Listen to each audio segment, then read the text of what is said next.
Good day everyone, John from the Worship Portal here with episode 2 of the cheapest new guitar at Sweetwater. In this video, I'm going to be unboxing and then giving my first impressions of the $139 Epiphone Les Paul SL. Let's get to it. So here's the box. It is very small, surprisingly thin. I'm not sure if you can see that, but it is very thin. Definitely thinner than any other electric guitar box I've ever received. In fact, it's so small and light, I'm kind of surprised that there is a guitar in here. But let's open it up and see what's inside. All right, nothing there. It can go away. Well, already looks like a really nice color, to be honest. Attention, valuable and important accessories in box. Do not discard. I'll be the judge of that.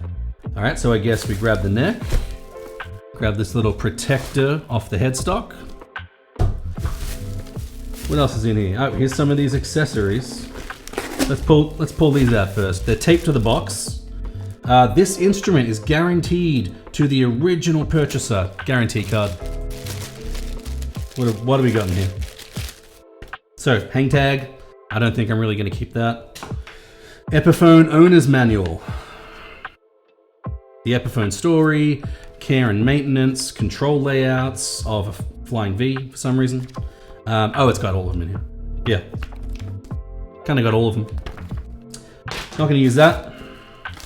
Were they the only accessories in here? Think so. Well, let's get to the main attraction here. Let's see what $139 an electric guitar gets you. We've got a elastic band.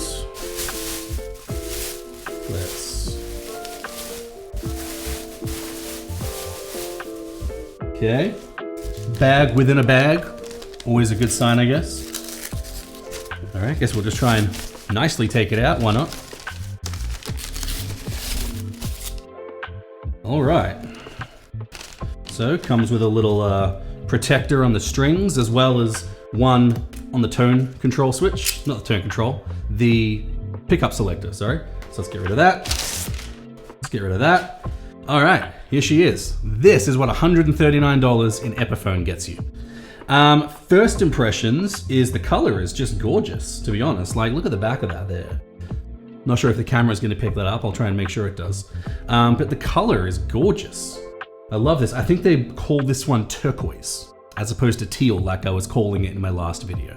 But this is turquoise. So what I'm gonna do is I'm gonna start at the top, start at the headstock, and move our way down and just kind of see what we have here. So first impressions, everything's silk screened, definitely no inlaid abalone or anything like that, of course. Nice little SL branding on there on the truss rod cover.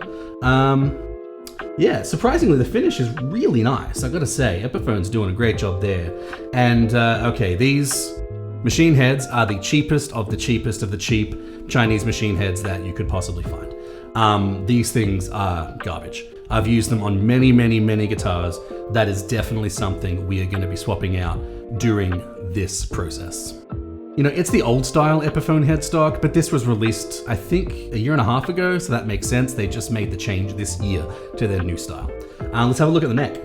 So, yeah, once again, cheapest of the cheap nut, so we'll definitely be swapping that out. This is a plastic nut. We'll probably swap it out for tusk or bone or maybe graphite, depending what tickles our fancy that day.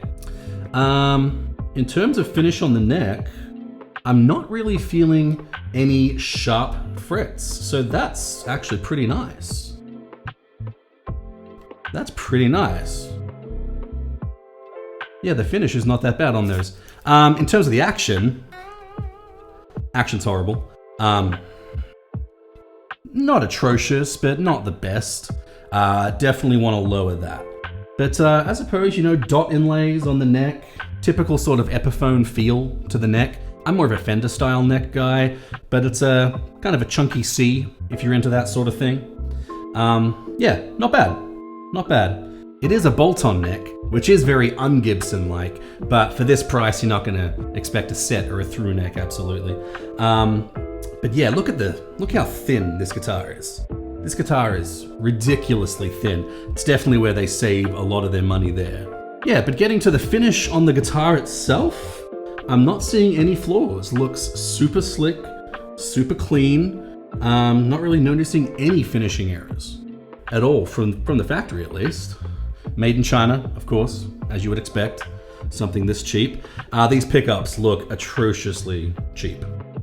I did read online that they were ceramic pickups. Let's see how they sound. Next video I'll be playing this and giving my impressions there, but this is just a first impression look. Knobs feel like 250k pots, you know, cheap. Pickup selector, once again, just feels cheap. Just like the stuff you would get with a kit guitar, almost. But this is interesting. The tailpiece is a wraparound tailpiece. I'll try and zoom in on that for you. It's a wraparound tailpiece with the built-in intonation, which is interesting. I've actually never played a wraparound tailpiece, so maybe I'll like it. Maybe I won't. The pick guard is definitely an interesting design, and that's kind of a love it or hate it thing.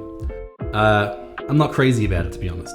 But let me know what you think of the general looks of this guitar in the comments. I'm curious about it. I really do think this is a love or hate it thing. But overall, honestly, I'm very impressed. $139? Not in tune at all.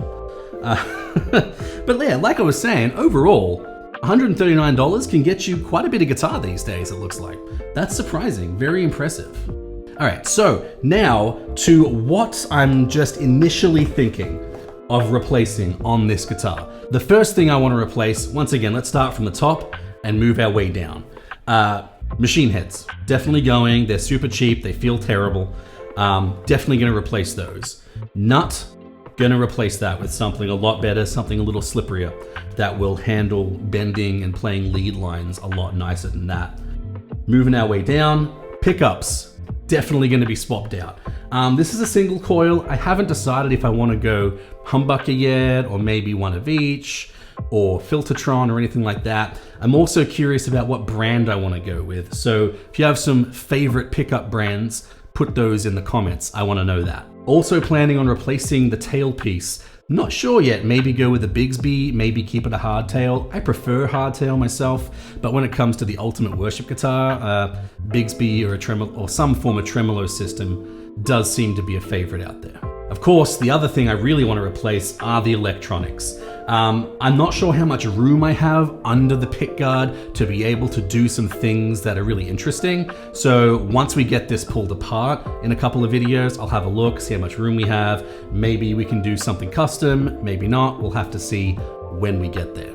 And then the other thing I want to replace is the pickguard itself. I'm thinking just off the top of my head, I think a nice pearl pickguard would look really nice on this turquoise color. But let me know what you think.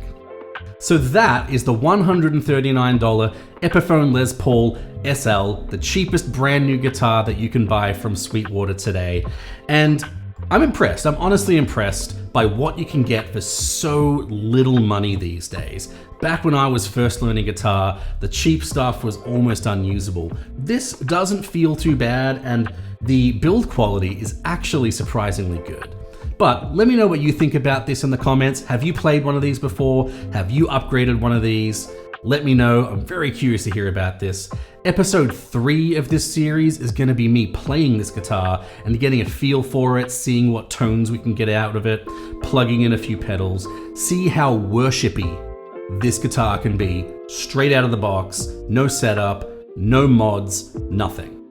If you enjoyed this video or are looking forward to the next video, I'd love you to hit the like button, hit subscribe, tap the bell so you get notified of when the next episode comes out. Also, if you want to support the Worship Portal, Patreon's a great way to do that and get some awesome perks at the same time. And don't forget to join the Discord. That's where we have some fun. I'm on there all the time. You can post questions, become part of the community, and have a great day.